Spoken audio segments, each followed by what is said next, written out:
Ketika Rasulullah sallallahu alaihi wasallam masih dikelilingi oleh para sahabat, Rasulullah menyampaikan dengan sangat yakin kepada seluruh sahabat-sahabatnya tentang akhir zaman, sehingga seluruh para sahabat sangat yakin bahwa merekalah yang dimaksud oleh Rasulullah dengan manusia-manusia akhir zaman. Contohnya Rasulullah bersabda, "Bu'ithu ana was-sa'atu kahataini." Aku ini diutus dan kiamat akan berlaku hanya seperti ini, kata Rasulullah. Beliau mengisyaratkan fa'asyara bis-sababati wal wusta. Dia isyaratkan ke arah langit, jari telunjuk dan jari tengahnya. Lalu kata sahabat, beliau renggangkan sedikit. Maka ini pertanda, menurut pemahaman para sahabat, memang sudah sangat dekat. Pada hadis yang lain Rasulullah bersabda, manakala saya sudah diangkat oleh Allah menjadi Nabi dan Rasul, Jibril membisikkan kepada saya bahwa malaikat Israfil, malaikat yang bertugas meniup sangkakala kiamat, memasukkan pangkal terompet ke dalam mulutnya. Setiap saat matanya melirik ke arah Arasy, menunggu aba-aba bila ini akan ditiup. Ini juga menekankan dan memastikan bagi para sahabat bahwa sudah sangat dekat kiamat. Di riwayat yang lain Rasulullah bersabda, celakalah bagi bangsa Arab, sebentar lagi mereka akan dibinasakan. 3 kali Nabi mengulangi. Bertanyalah istrinya, ada apa wahai baginda Rasulullah? Rasulullah berkata, sesungguhnya telah diperlihatkan kepadaku tembok yang menghalangi antara kita dengan Ya'juj dan Ma'juj sudah berlobang sebesar ini, kata Rasulullah. Ini pertanda tak lama lagi tembok tersebut hancur, Ya'juj Ma'juj muncul. Padahal Ya'juj dan Ma'juj adalah tanda besar kiamat yang keempat. Nah, dengan ini tuan-tuan dan puan-puan, mukminin dan mukminat, muslimin muslimat sekalian, sahabat-sahabat yakin sangat bahwa merekalah yang dimaksud dengan manusia akhir zaman. Keyakinan ini tergambar satu. Di zaman Nabi itu ada seorang lelaki namanya Ibnu Sayyad. Seluruh ahli hadis, seluruh ulama, seluruh pengkaji dan pensyarah Islam pasti tahu dengan nama Ibnu Sayyad. Ibnu Sayyad ini seorang lelaki yang face dia, fisikal dia, dan kemampuannya betul-betul serupa dengan Dajjal. Laki-laki ini tidak mau mendekat kepada Rasulullah SAW dan tidak mau bersahabat, bertemu teman dengan para sahabat-sahabat Nabi. Dia hanya memata-matai dari jauh. Tapi dia memiliki kecepatan yang luar biasa. Begitu cepatnya.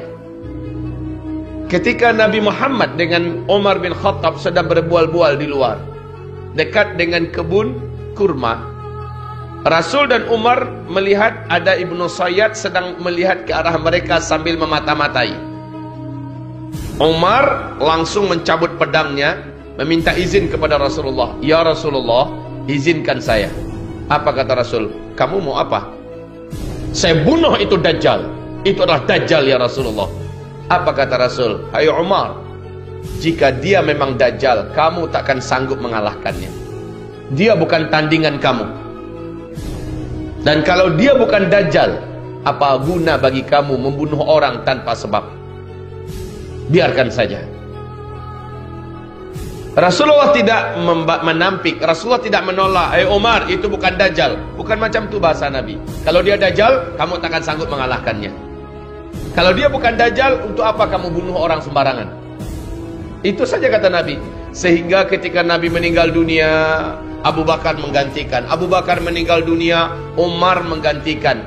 Beberapa hari menjelang Umar meninggal dunia, setelah dia ditusuk dengan pisau oleh Abu Lu'lu'ah sebanyak 9 kali tusukan, sebelum meninggalnya Umar masih bersumpah, demi Allah saya yakin Ibnu Sayyad itu adalah Dajjal. Coba lihat, ini keyakinan sahabat. Ternyata Umar bin Khattab tidak sendirian meyakini bahwa Ibnu Sayyad adalah Dajjal. Aisyah radhiyallahu anha juga yakin Ibnu Sayyad adalah Dajjal. Safiyah radhiyallahu anha juga yakin Ibnu Sayyad adalah Dajjal.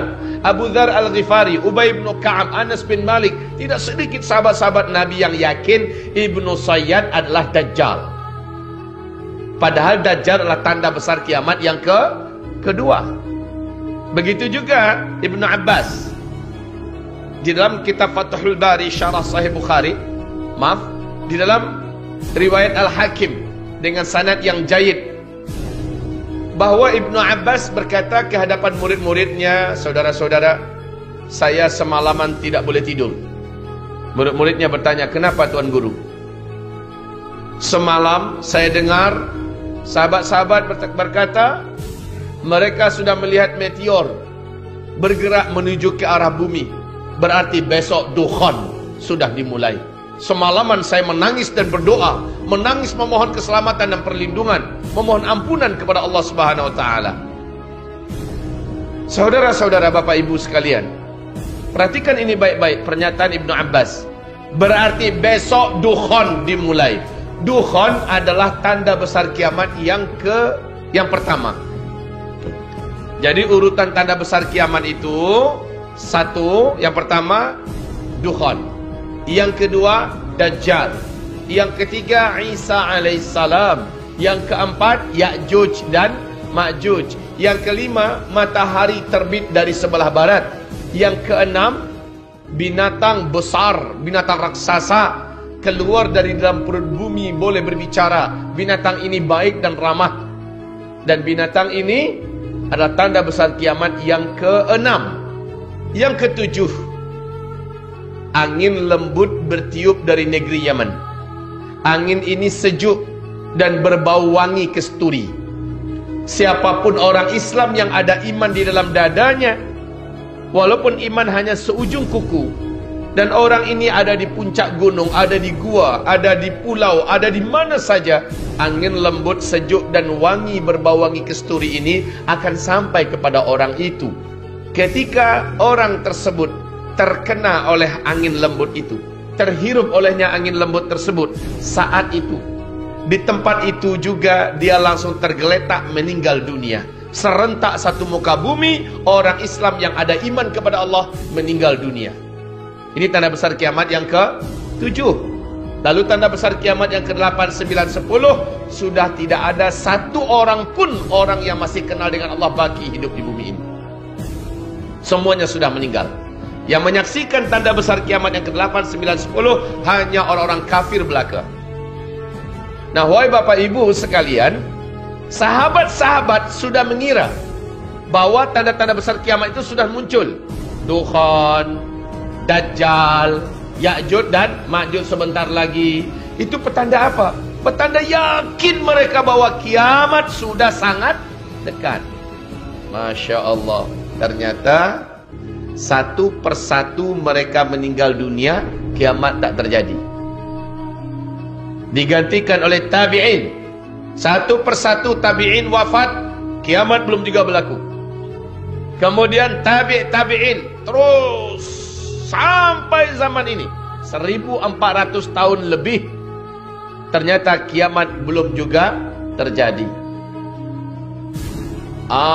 Iyalah Pak Ustaz, kami dengar ada hadis Nabi berkata, selama di bumi ini masih bagi satu orang yang masih punya iman kepada Allah, dia masih boleh melafazkan kalimat Allah walaupun imannya hanya seujung kuku.